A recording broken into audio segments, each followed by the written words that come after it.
بسم اللہ الرحمن الرحیم۔ السلام علیکم ورحمۃ اللہ وبرکاتہ۔ پارہ نمبر 28 سورہ الصف کی آیت نمبر 7 کے مطابق، یہ نادان چاہتے ہیں کہ بجھا دیں اللہ کے نور کو اپنی پھونکوں سے، لیکن اللہ اپنے نور کو کمال تک پہنچا کر رہے گا، خواہ سخت ناپسند کریں اس کو کافر۔ وہی تو ہے جس نے بھیجا ہے اپنے رسول کو ہدایت اور دین کے حق کے ساتھ، تاکہ وہ غالب کر دے اسے سب دینوں پر، خواہ سخت ناپسند کریں اس کو مشرک۔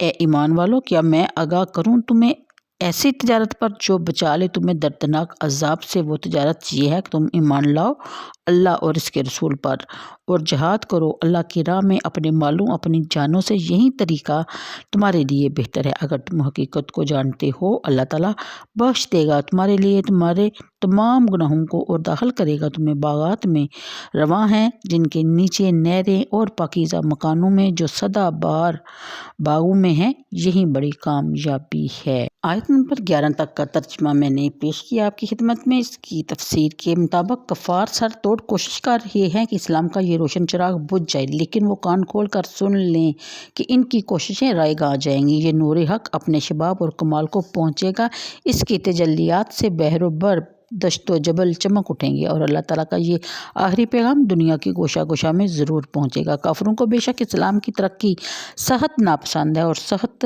کو اسلام کو ناکام کرنے کے لیے اپنا تن من دن سب کچھ لٹا رہے ہیں، لیکن انہیں بجز حضرت کے یعنی حسرت کے سوا اور کچھ حاصل نہیں ہوگا۔ یہ آیت کسی ایسے موقع پر نازل نہیں ہوئی جب اسلام کے پرچم تلے لشکر جرار جمع ہو چکے تھے، مسلمانوں کی داغ لوگوں کے دلوں پر بیٹھ چکی تھی، مخالفت کی آندیاں تھم گئی تھی، اور اسلام کامیابی کے آثار ہر شخص کو دکھائی دینے لگے تھے۔ نہیں، بلکہ یہ آیت غزوہ احد کے بعد نازل ہوئی، جبکہ مسلمانوں کو بڑی شدید مشکلات کا سامنا تھا۔ میدان جنگ میں ان کا بڑا جانی نقصان ہوا تھا۔ حضرت حمزہ رضی اللہ تعالیٰ اور حضرت مصعب جیسے عظیم المرتبت بہادر جام میں شہادت نوش فرما چکے تھے۔ قرب و جوار میں بسنے والے بدو قبائل کے دلوں میں مسلمانوں کا رعب باقی نہ رہا تھا۔ ان ناگفتہ با اور غیر یقینی حالات میں اللہ تعالیٰ نے یہ آیت نازل فرمائی، اور سب دنیا نے دیکھا کہ اللہ تعالیٰ کا فرمان حرف بہ حرف پورا ہوا۔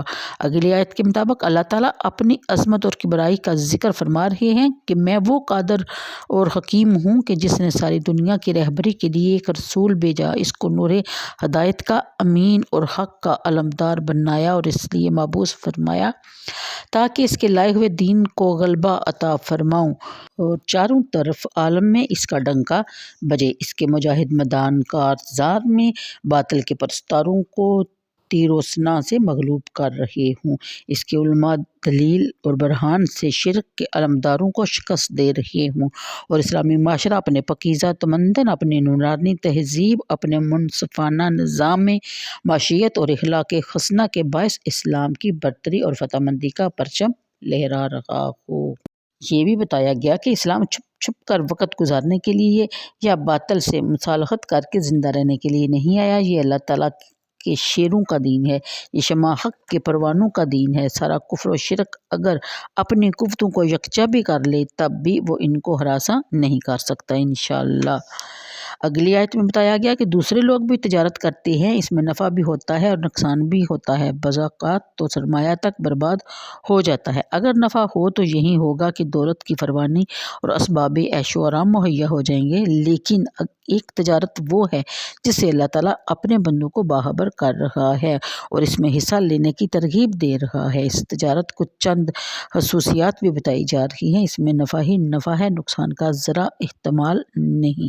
اس کا نفع عارضی اور فانی نہیں بلکہ ابدی اور سرمدی ہے۔ اس کے فوائد سے اس کا تاجر صرف قیامت کے روز بہرہ نہ ہوگا بلکہ اس دنیا میں بھی اس کو نفع انشاءاللہ ضرور ملے گا، اور نفع بھی یہ ہے کہ جس میدان میں قدم رکھے گا تنہا نہیں ہوگا، اللہ تعالیٰ کی نصرت اس کے ہمراہ ہوگی، اور فتح اور کامرانی اس کے قدم چومے گی۔ جہاں بھی وہ جائے گا ہر چیز اس کے آگے دست بستہ حاضر ہو جائے گی، پہاڑ اس کی ٹھوکر سے اور سمندر اس کے ضرب سے رستہ چھوڑ دیں گے۔ اور وہ تجارت یہ ہے کہ سچے دل سے اللہ تعالیٰ اور اس کے رسول پر ایمان لاؤ اور اپنے اموال اور اپنی جانیں اپنے رب کے راستہ میں قربان کر دو۔ بتا دیا گیا کہ مال کو بچا بچا کر رکھنے میں تمہارا نفع نہیں بلکہ اس کی رضا کے لیے گھر پر لوٹا دینا یہ تمہارے لیے سود مند ہے۔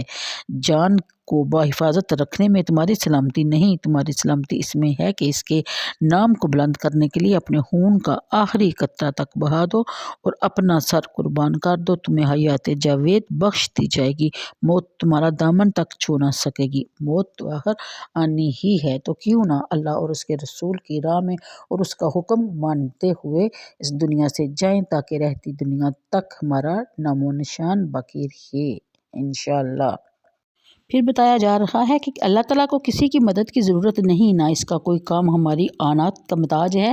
جو لوگ دین کی سربلندی کے لیے کوشاں رہتے ہیں وہ گونا گوں برکات سے اپنے زندگی کو مالا مال کرتے رہتے ہیں اور محض اپنا اور اپنی آئندہ نسلوں کا بھلا کرتے ہیں، لیکن اللہ کریم ہے، ان کے جذبات اخلاص کی قدر فرماتے ہوئے ان کو انصار اللہ کے معزز لقب سے یاد فرماتا ہے۔ یہ اس کے کمال اور مہربانی، شان بندہ پروری اور ذرا نوازی ہے۔ آخری آیت میں بتایا گیا کہ جب سیدنا عیسیٰ علیہ السلام نے اپنی بنی اسرائیل کو من انصاری اللہ کہہ کر دعوت حق دی تو سلیم الطبع لوگ لبیک لبیک کہتے ہوئے حاضر ہوئے اور مشرف با ایمان ہوئے، لیکن بنی اسرائیل کے ہٹ درم اور ضدی لوگ چڑ گئے اور کفر پر آمادہ ہو گئے۔ اپنی سنت کے مطابق اللہ تعالیٰ نے ایماندار گروہ کی مدد فرمائی اور ان کو غلبہ اور کامیابی سے سرفراز فرمایا۔ یہ اس کی آپ تفسیر اگر دیکھیں گے تو اس میں آپ کو بہت کچھ جاننے کو ملے گا۔ اپنی آنکھوں سے اگر آپ پڑھیں گے تو آپ کو بہت سی معلومات حاصل ہوں گی۔ اگلی آیت میں ایک اور چیز جو تمہیں بڑی پسند ہے وہ بھی ملے گی، یعنی اللہ کی جناب سے نصرت اور فتح جو بالکل قریب ہے۔ اے حبیب مومنوں کو یہ بشارت سنا دیجئے، اے ایمان والو اللہ کے دین کے مددگار بن جاؤ، جس طرح کہا تھا عیسیٰ بن مریم نے اپنے حواریوں سے کہ کون ہے میرا مددگار اللہ کی طرف بلانے میں۔ حواریوں نے جواب دیا کہ ہم اللہ کے دین کے مددگار ہیں۔ پس ایمان لے آیا ایک گروہ بنی اسرائیل سے اور کفر کیا دوسرے گروہ نے، پھر ہم نے مدد کی جو ایمان لائے، دشمن کے مقابلے میں بالآخر وہی غالب رہے۔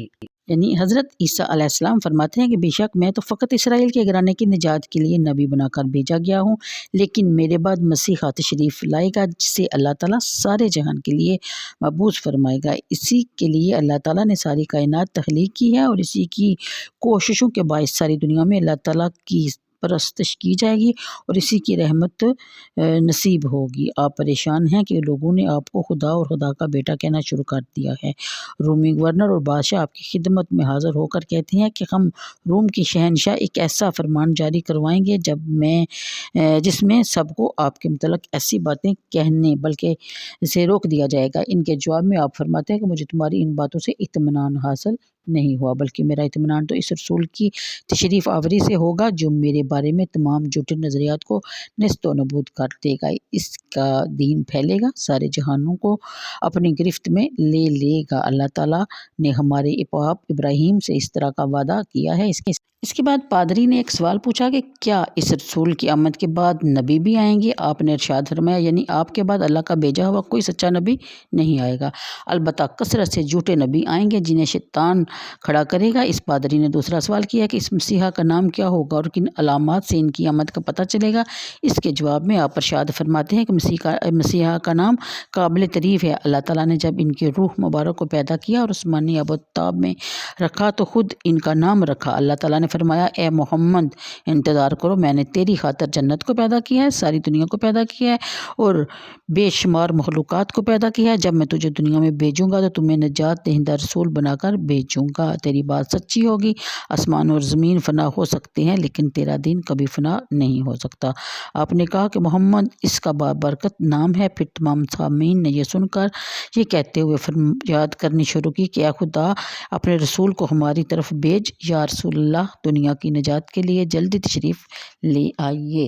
غلام احمد قادیانی کے بارے میں یہاں یہ فرمایا گیا کہ ایک شخص جس کا نام عبداللہ ہو اور اپنے نام سے عبد حذف کر کے اللہ نہیں کہلا سکتا تو اسی طرح غلام احمد نامی شخص غلام کا لفظ کاٹ کر اپنے آپ کو احمد نہیں کہلا سکتا۔ تو آج کے لیے اتنا ہی، مجھے دیجیے اجازت، دعاؤں میں یاد رکھیے گا۔ ویڈیو کو لازمی لائک اور شیئر کر دیا کیجیے۔ اللہ حافظ۔